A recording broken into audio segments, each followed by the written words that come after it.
Wagner, and I'm going to explain how to use Lightroom with SpotMyPhotos Hot Folder application and with a tethered setup. So I'm going to run through this for the first time, so I should hopefully encounter anything that you would encounter when setting this up, including downloading the software and finding it. So first we need to get the SpotMyPhotos latest software, which is the 1.3 version, which fixed a lot of the problems that some of us were having. So that is here in the 10,000 headshots messenger feed, and this is what you want here. And it's not a very big app. Show in Finder, and we'll double click on that, extract it, and once that's done, it'll allow us just to drag it into the applications folder, which we can do in the simple thing here, or we can drag it over to there. It doesn't really matter. So I'm just going to drag it over and let go of it. Let's try that again. Oh, I think it went. Never mind. Okay, so we can close this. We can eject the mounted image as well, because we don't need that. And we go back to our applications folder, scroll down to where it is. This is not a signed application, so it's going to flag Mac OS's security test. So here it is, SpotMyPhotos Hot Folder Uploader. Rather than double clicking on it, we want to right click on this and select Open. If you have a trackpad, that's a 2-finger tap. The first time it's going to say it can't be opened because it's a non-verified developer. Just hit cancel, and we're going to do the same thing again. And this time we get the open option. Just please select that, and that's the last time I'll ever have to deal with that. So here we can log in with your SpotMyPhotos credentials, which I have in here. 1Password is a great app. Okay, I just had it. Okay, something went wrong. Let's try that again. Ay, ay, ay. Okay. Put that back here. Alright, so SpotMyPhotos is here. I get my password. Okay, we got all kinds of stuff.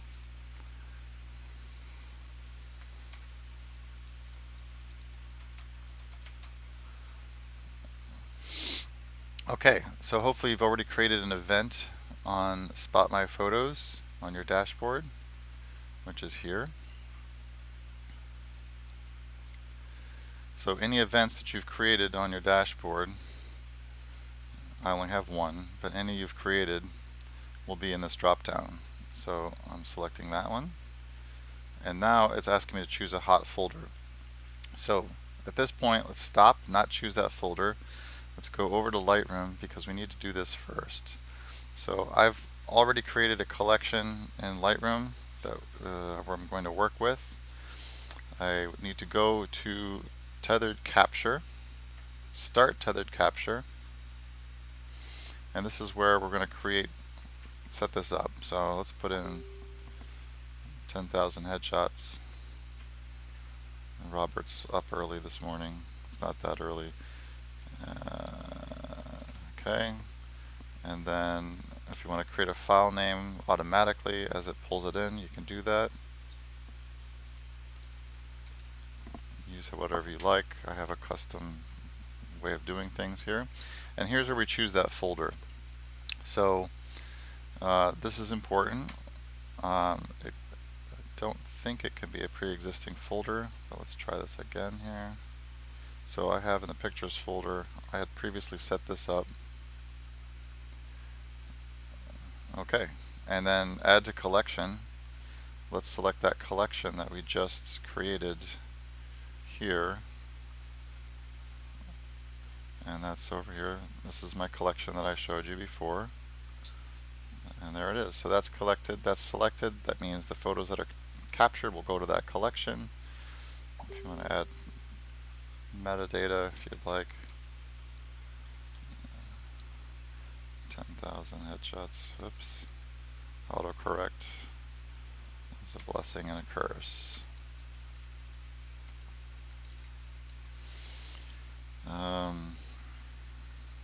Good enough.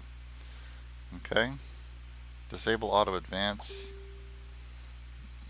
That's up to you whether you'd like that to go from one image to the next. Let's leave it off. Okay. So my camera is connected and detected, ready to roll.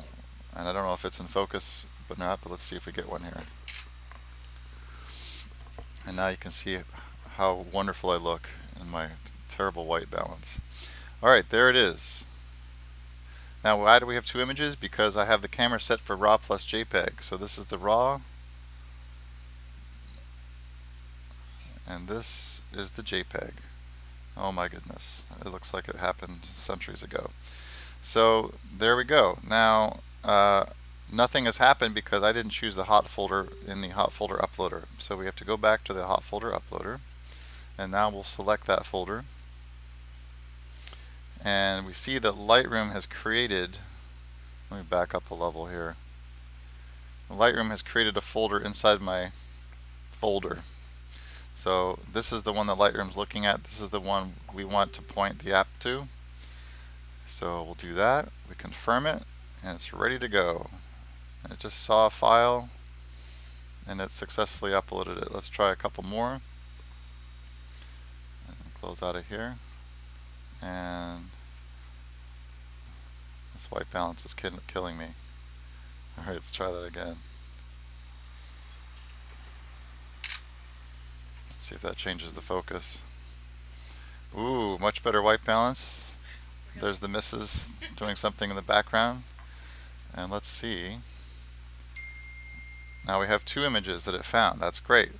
So what we want to do while we're working is to kind of split the screen here and have the SpotMyPhotos dashboard up in a browser. Not necessarily the dashboard, but the actual event. So I'm going to tap on that, click on that, and there are the two images I just shot. It's working. It's great. Thank you, SpotMyPhotos. As you work, you're going to need to spot the people. Now, I've already spotted myself in the past. I'm curious to know if it will be able to detect me from these blurry photos. Yeah, it found me. That's crazy. It's amazing. So you do that for one person. You find one person, you spot them, you enter their phone number, preferably their phone number. If they won't give you your phone number, you have to use the email, and they will receive a message showing them how to get those images, and they can download them at that point. So I hope that works for you, and I'm glad it worked for me. This is the first time trying it all connected, so I hope you have similar success and enjoy our sessions.